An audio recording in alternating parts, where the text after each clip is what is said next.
یاد رکھیے مصلی کا مقام آج کے دور کی طرح ایسا نہیں تھا کہ جو مصلی پہ کھڑا ہو صرف امام ہو نماز پڑھانے والا ہو.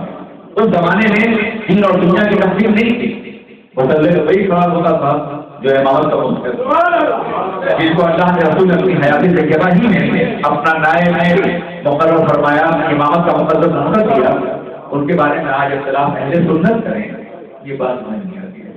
خدا رحم کیجیے اس مظلوم ترین قوم پر. ایک طرف تو سعودی پیٹرول ڈالر کی بنیاد پر پوری دنیا میں ہمارے خلاف مہادارائی کی جاتی ہے, ہمارے عقیدے بدلنے کی ہے. لاکھوں نہیں کروڑ تعداد میں کتابیں باضابطہ طور پر ہمارے خلاف موجود ہیں. انٹرنیٹ پہ کمالوں کی افواہ میں جن کے ذریعے سے ہمارے مطلب کو بدنام کرنے کی کوشش کی جا رہی ہے. اور یاد رکھیے یہ انٹرنیٹ والی طاقتیں کمزور نہیں, ہم شاید حالات میں آنکھیں بند کیے ہوئے.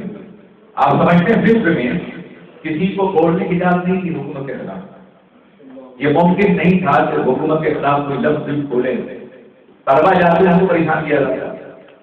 اسی طرح سے بحرین میں, اسی طرح سے شام میں, اسی طرح سے لیبیا میں یہی صورتحال اور مقامات کی تھی.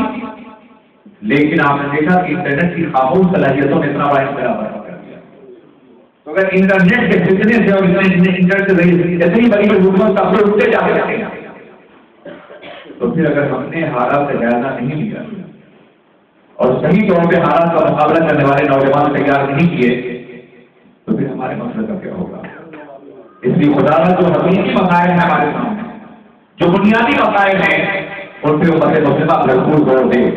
اور یاد رکھیے ہر دور میں سادات کرام جن کے قدموں سے وابستہ ہے, جن کا احترام ہمارے اوپر فرض ہے, ہر دور کے دوسری سادات کرام نے ہمیشہ زندگی پر تو اثر پڑا. اور آج بھی پوری دنیا کے سادات کرامی سے آپ باضابطہ طور پر ایک تجزیہ کر لیں تو اثر پڑا. اس لیے کچھ جناب علی پاک نے ایک نہیں درجنوں مقامات پر ہوتا اور تفصیلوں میں بتاتا کہ درجنوں مقامات پر ان کی اصلیت کو تبدیل کیا ہو رہی ہے. آپ کو معلوم ہے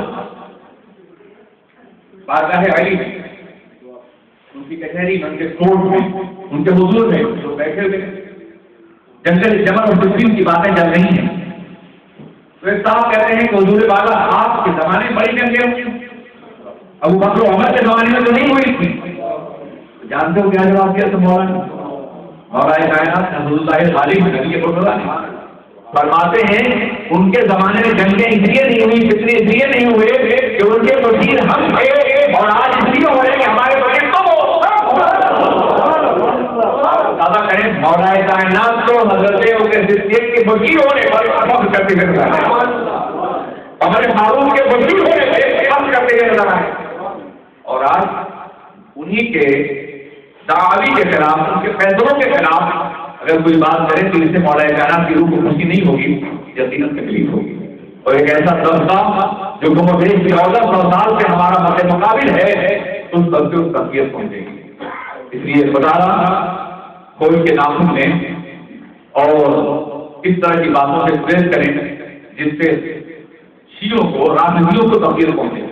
اور اس کی بنیاد پر ہمارے لیے مسائل جو بھی بہت کمزور ہیں, نہ ہمارے پاس سرمایہ ہے, نہ ہمارے پاس دولت ہے, نہ ہمارے پاس وسائل ہے, نہ ہمارے پاس پیٹرول ڈالر ہے, نہ ہمارے پاس کسی قوت اور طاقت کا دیا ہوا سرمایہ ہے. اس لیے ہم اتنی کمزور ہیں کہ ہمیں اپنے عقیدے کو بچانا بہت مشکل ہو رہا ہے. ان حالات میں اگر اس طرح کی باتیں کی گئی جن کے نتیجے مسلک میں انقلاب پڑ جائے گا تو کل قریب آتا ہے روزے محشر, چھوٹے کا پوشتوں کا خون دور کر جو چپ رہے گی زبانیں کھن کر لوگ پکارے گا. ہم تو اس لیے حاضر ہو گئے ہیں کہ ہمارا عقیدہ ہے کہ صدیق اکبر افضل البشر بعد الانبیاء ہیں. اس عقیدے کا اظہار کرنا ہم پہ فرض ہو گیا ہے. اگر یہ فرض نہ ہوتا تو میں آپ جانتے ہیں بہت کم آ رہا ہوں جلسوں میں, میرے لیے بہت مشکل تھا. لیکن اب یہ اظہار کرنا فرض ہو جائے, کہیں ایسا نہ ہو جائے کہ ہماری خاموشی ہمارا سکون کوئی ایسی راہ پیدا کر دے جس کی بنیاد پر ہماری نئی نسل جو یہاں علم کے آشنا بھی نہیں ہے اور حقائق کا آشنا نہیں ہے, کہیں ایسا نہ ہو کہ گاڑی کسی کچے نکل جائے اور جناب صدیق کے باب میں یا پروفیسر سلامہ کے باب میں اس کے ذہن میں کوئی ایسی بات آ جائے جس کی بنیاد پر اس کی دنیا بھی تباہ ہو جائے اور آخرت بھی تباہ ہو جائے. اس لیے اسلامیہ اب یہ فرق کو ضرور ادا کریں گے, مگر اس سب کے ساتھ کہ کاش یہ اجتماعی مسئلہ ہے, اختلافی مسئلہ نہ بنایا گیا ہوتا.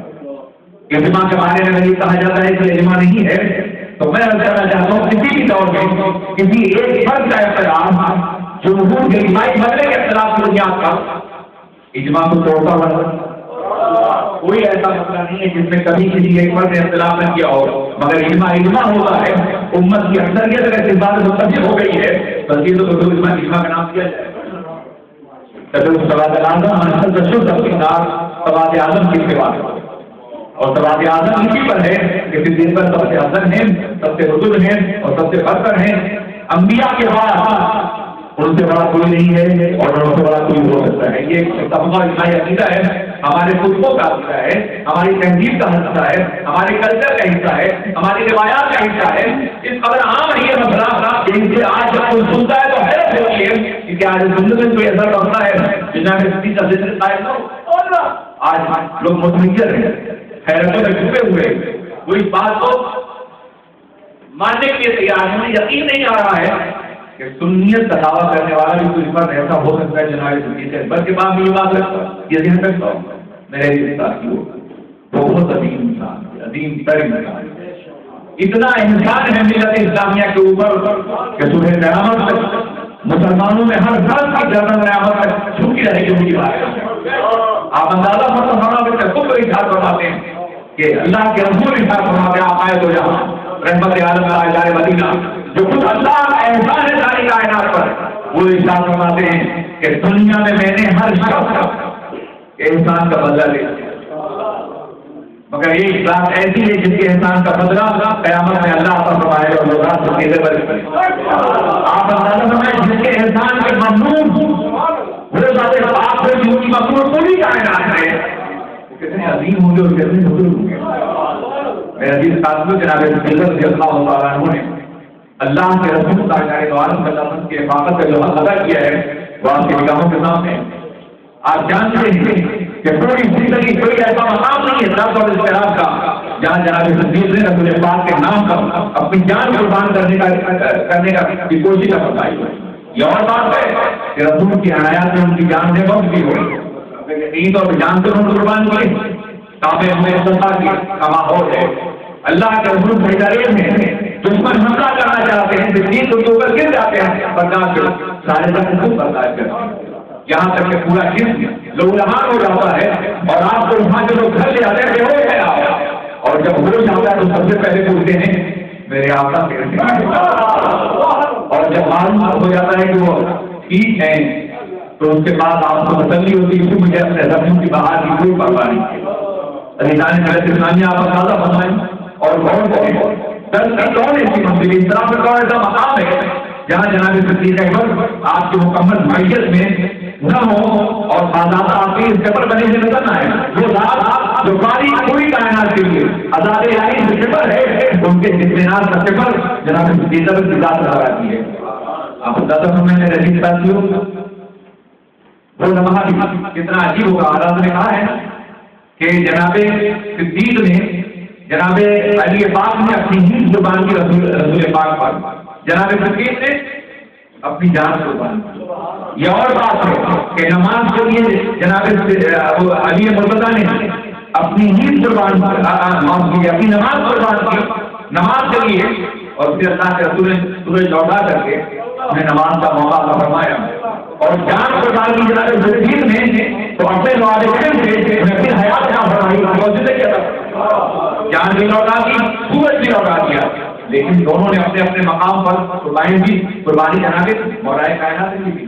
مگر یاد رکھیے انہوں نے رسول پاک کی نیند پر اپنی نماز قربان کی ہے، انہوں نے رسول پاک کی نیند پر اپنی جان قربان کی. میرے عزیز ساتھیوں، آپ اندازہ ہم لوگ یہ کہتے ہیں کہ مولا کائنات نے بلا شبہ یہ بڑا عظیم منصب تھا کہ مولا کائنات نے اللہ کے رسول کی ہجرت کے شب بستر پر سو کر کے ایک عظیم قربانی دی ہے. مگر انہیں کے پوچھئے وہ جواب کیا دیتے ہیں. ان سے پوچھا گیا تھا رسول کو کہ جب آپ اللہ کے رسول بستر پہ سوئے تھے تو آپ کو جان کا کوئی خوف نہیں تھا؟ تو فرماتے ہیں اللہ اس سے بہتر نیند زندگی میں کبھی نہیں آئی، اس لیے کہ میرے آقا نے مجھے امانتیں واپس کرنے کے لیے مقرر کیا تھا. یہ کیسے ہو سکتا ہے کہ رسول امین کی امانتیں رہ جائیں اور مجھے موت آ جائے یا نہیں کر دیا جائے؟ رسول پاک کے فیصلے سے مطمئن تھا، میں بہت مطمئن ہوا تھا۔ عزیزان ملت اسلامیہ، آپ اندازہ فرمائیں بدر کی منزل ہے، اللہ کے رسول اپنے خیمے میں پوری رات خدا کی بارگاہ میں گریہ زاری ہو کر آئے اور جناب سچی توافر خیمے نام کر رہے ہیں، خیمے حرم مصطفیٰ کر رہے ہیں، اور پھر جب اطلاع پڑتا ہے تو داخل ہوتے ہیں، یا رسول اللہ سر نام اٹھائیے، اللہ نے آپ سے مسلسل حوالہ فرمایا ہے، یقیناً اللہ کو کامیاب فرمائے گا۔ آپ اندازہ فرمائیں بہت کی منزل یا حنین کا مقام ہو، وہ کون ہے ایسی منزل ہے جہاں جناب صدیقہ رضی اللہ تعالیٰ نے اپنا سب کچھ ان کے قدموں کو قربان کرنے کو دی۔ روایت ہے جہاں وہ اپنا سب کچھ دے کے بعد ہے رسول میں حاضر ہیں، وہ آپ سب جانتے ہیں، لیکن میں یہ عرض کرنا چاہوں گا کہ رسول پاک کا مزاج کا نام، ادا کا نام، اور وہ علم جو جناب صدیق کو اللہ کی طرف سے محبت رسول کی بنیاد کرتا ہوا تھا، وہ شاید کسی اور کا مقدر نہیں تھا۔ اللہ کے رسول عرض کر ارشاد فرما رہے ہیں، ایک بندہ ہے جسے اللہ نے اختیار دیا ہے کہ وہ دنیا میں رہے یا غلط کی بارگاہ میں رہے۔ صحابہ کرام یہ سوچ رہے ہیں کہ وہ بندہ کون ہو سکتا ہے، مگر جناب صدیق کی آنکھوں میں آنسو آ گئے ہیں اور رونے لگے۔ انہوں نے پوچھا حضور آپ رو رہے ہیں؟ کہا ہاں، وہ بندہ میرے آقا کے علاوہ کون ہو سکتا ہے جسے زندگی کا اختیار دیا گیا ہو اور جن کے